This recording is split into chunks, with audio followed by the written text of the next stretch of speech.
Hey friends, Radhe Radhe. Welcome back to our channel that is Gyani politics. आज हम discuss करेंगे 101 constitution द्वारा अमेंडमेंट एक्ट।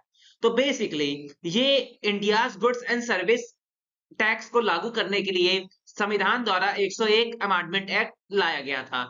अब बेसिकली हम डिस्कस करेंगे what you mean by goods and service taxes. तो basically goods and service taxes ने replace किया हमारे सारे इनडायरेक्ट टैक्सेस जो मैन्युफैक्चरिंग, सेल्स, कंजप्शन, गुड्स और सर्विस के दौरान लगते थे across the country. The 101 Constitutional Amendment Act was the first amendment act made in Constitution of India। ये पहला अमेंडमेंट एक्ट है जो कि संविधान इंडिया के द्वारा लागू किया गया था।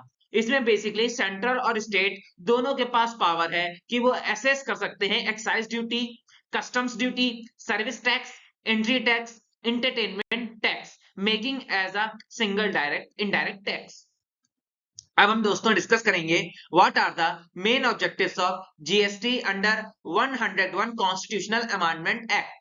Basically fundamental objective of GST was to build common market with constant tax rate. तो बेसिकली दोस्तों जो जीएसटी था इसका पहला मुख्य एम ये था कि एक constant tax rate over goods का बना दिया जाए। The goods and service tax eradicates the initial taxes on the same transaction as input tax credit.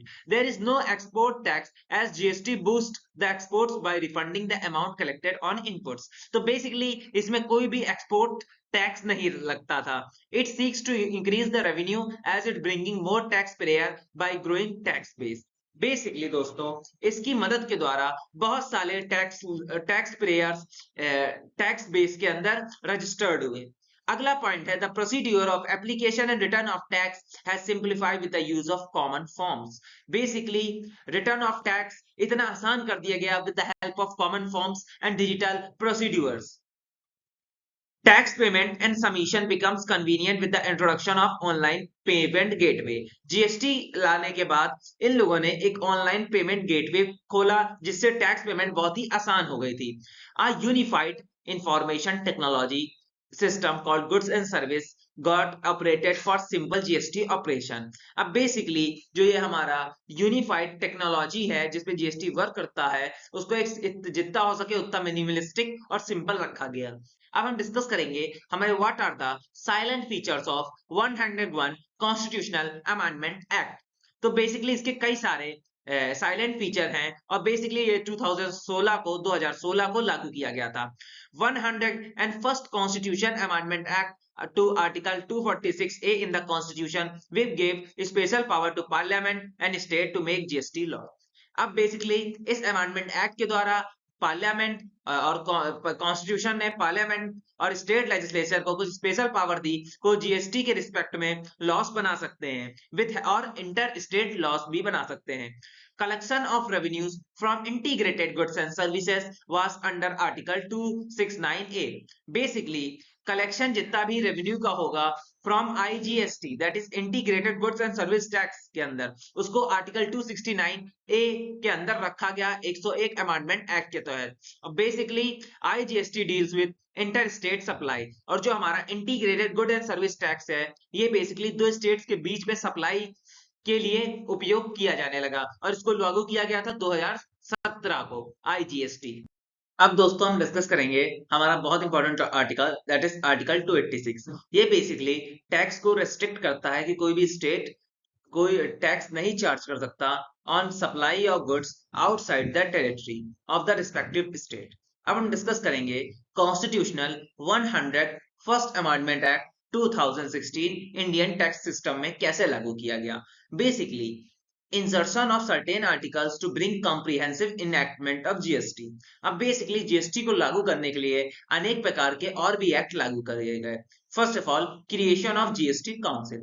Article 279 empower the President to create GST Council from the center and the state। अब article 279A के तहत president के पास power दी गई कि वो एक GST council को बनाए जिसमें सेंटर और स्टेट्स के मेंबर रखे जाएं। Apex forum authorise to create, modify and remove any law based GST.